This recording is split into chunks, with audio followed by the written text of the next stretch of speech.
वळूयात पुढच्या महत्त्वाच्या बातमीकडे। बदलापूर मुलींवरील अत्याचार प्रकरणी आरोपी अक्षय शिंदेला दफन करण्यात आलेल्या स्मशानभूमीत सीसीटीव्ही बसवलेत।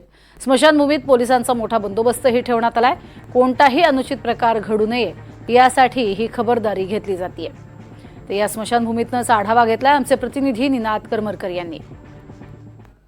सध्या मी आहे उल्हासनगरच्या शांतीनगर स्मशानभूमीमध्ये। याच ठिकाणी बदलापूर अत्याचार प्रकरणातील आरोपी अक्षय शिंदे याचं दफन करण्यात आलेलं होतं आणि या ठिकाणी काल दफनविधी झाल्यानंतर पोलिसांनी कडेकोट बंदोबस्त ठेवलेला आहे। मी सध्या त्याच ठिकाणी आहे जिथे अक्षय शिंदेचं दफन करण्यात आलेलं आहे आणि आपण पाहतोय पोलिसांकडून रात्रंदिवस या ठिकाणी पहारा ठेवण्यात आलेला आहे। इतकंच नव्हे तर अक्षय शिंदे याला जिथे दफन करण्यात आलंय तिथे अशा पद्धतीनं रातोरात पोलिसांनी सीसीटीव्ही कॅमेरे सुद्धा इन्स्टॉल केलेले आहे, जेणेकरून सगळ्या घडामोडींवर इथे कोण येतं कोण जातं काही प्रकार होऊ नये या सगळ्या गोष्टींवर पोलिसांची नजर राहावी या दृष्टिकोनातून या ठिकाणी सीसीटीव्ही कॅमेरेज आहेत ते बसवण्यात आलेले आहेत। आपण पाहतोय पोलिसांच्या 2 गाड्या या ठिकाणी आहेत। पोलीस अधिकारी स्वतः या ठिकाणी उपस्थित आहेत। रात्रंदिवस या ठिकाणी पोलिसांकडून पहारा दिला जातोय आणि कोणतीही अनुचित घटना या ठिकाणी घडू नये, कोणताही प्रकार या ठिकाणी घडू नये यासाठी पोलिसांकडून या ठिकाणी पुरेपूर खबरदारी जी आहे ती घेतली जाते।